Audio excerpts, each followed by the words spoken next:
దేవుని పరిశుద్ధ నామములకు మహిమ కలుగుగాక. ఉదయకాల వర్తమానాలకు ఎదురుస్తున్న దేవుని బిడ్డలారా, మీ అందరికీ ప్రత్యేక వందనాలు. దేవుని మహాకృపాకృపను బట్టి మరొక నూతన దినాన్ని మనకిచ్చిన దేవాతి దేవుడు స్తుతి కలుగునుగాక. ఉదయకాలం దేవుడు మనకిచ్చే వాగ్దానం, నేను వచ్చి వారిని స్వస్థపరచెదను. దేవుడే అంటున్నాడు, యేసయ్య నేనే వచ్చి స్వస్థపరుస్తున్నాను.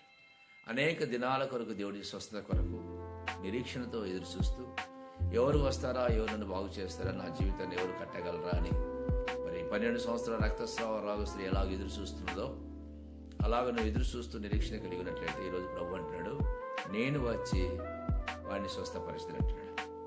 చూడండి, మరి యోహాను సువార్త 5వ అధ్యాయంలో కొనేరు దగ్గర ఉన్న వ్యక్తి దగ్గరకు వచ్చి 38 సంవత్సరాలు నిరీక్షణ దగ్గర ఆయన వచ్చి బాగు చేశాడు. మత్తయి సువార్త 8వ అధ్యాయం 5 నుంచి 7 వచనాలు చూసినట్లయితే, కపెర్నహూములో ఒక శతాధిపతి యేసుప్రభు అక్కడ ఉన్నాడని వచ్చి, అయ్యా నా దాసుడు పక్షవాయువుతో మిగుల బాధపడుతున్నాడు అని వేడుకున్నాడు. వేడుకొంటతోనే యేసయ్య అంటాడు, నేనే వచ్చి స్వస్థపరచంటాడు. హల్లెలూయా. మన దేవుడు నమ్మకమైన దేవుడు, జాలి కరుణా కటాక్షము గల దేవుడు, స్తుతి కలుగును గాక. నేనే వచ్చి వాడిని బాగు చేస్తాడు. అప్పుడు శతాధిపతి వచ్చాడు, అయ్యా నువ్వు మాట మాత్రం సెలవిస్తే చాలు, నా దాసుడు బాగుంటుంది. హల్లెలూయా. ఇద్దరికి భలే కలిసిపోయిందండి. మాట మాత్రం సెలవు చాలంటాడు. కీర్తన గ్రంథం 107వ అధ్యాయం 20వ వచనంలో, ఆయన మాట మాత్రం సెలవిస్తే చాలు బాగుపడజేయబడతాం. హల్లెలూయా. మాట మాత్రం సెలవిస్తే చాలు, ఆయన వాక్కును పంపి బాగు చేసిన దేవుని యొక్క లేఖను సెలవిస్తూ, దేవుడు బిడ్డారా, ఆయన వాక్యమే, ఆయన మాటే దేవుడయ్యుడు. అది ఎందు వాక్యము దేవుడు, ఎందు వాక్యమే దేవుడయ్యుడను.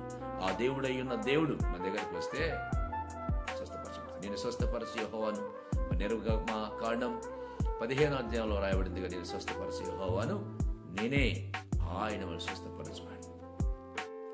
నమ్మిన వాళ్ళు స్వస్థపరచు, నమ్మని వాళ్ళని ఆయన ఏం చేయలేడు. కాబట్టి ఈరోజు మనం ఆయన నమ్మినట్లయితే, నమ్మిన వానికి ఆయన దేవుడు శక్తి అయి ఉన్నాడు. నమ్మకపోతే ఆయన చేసేదే లేదు. నమ్ముదాం, ఆయన బలమైన దేవుడు అయి ఉన్నాడు. నశించుచున్న వారికి సిలువను గురించిన వార్త వెలితనం, కానీ నమ్మిన వారికి దేవుని శక్తి అయి ఉన్నది. కాబట్టి ఈ ఉదయ కాలం దేవుని బిడ్డారా, దేవుని మాట మాత్రం నువ్వు నమ్మితే చాలు, ఆయన బాగు చేయగలడు. ఆ అధికారం, నేను కూడా అధికారంలో ఉన్నవాడనే, నా చేతి కింద కూడా చాలామంది ఉన్నారు. ఒక రమ్మంటే వస్తాడు, ఒకరు పొమ్మంటే పోదరుగా అన్నాడు. కానీ ఆ అధికారం లోక సంబంధమైంది. ఈ అధికారం లోకాన్ని పనికి వస్తుంది. కానీ ఇప్పుడు ఈయన అధికారం సర్వలోకాన్ని పనికి వచ్చే అధికారం. ఆ సర్వాధికారి అయిన దేవుడు ఈ ఉదయకాలం నీతో మాట్లాడుతున్నాడు. నేను వచ్చి వాడిని స్వస్థపరిచింది అంటాడు. ఏ స్థితిలో, ఏ బలహీన స్థితిలో, ఏ రోగగ్రస్త స్థితిలో, ఏ పంచం మీద పడుకొని లేవలేని స్థితిలో, ఏ అంధకార శక్తుల చేత పీడింపడుతో ఇక నేను లేవలేను, తిరిగి లేవలేను, నన్ను లేపువారు లేరు, అయ్యో అని ఎదురు చూస్తూ, దేవుడా ఎక్కడున్నావయ్యా అంటే, ఆ దేవుడే ఈరోజు నీ దగ్గరకు వచ్చి, నేను వచ్చి వారిని స్వస్థపరిచేదను దేవుడు సెలవిస్తున్నాడు.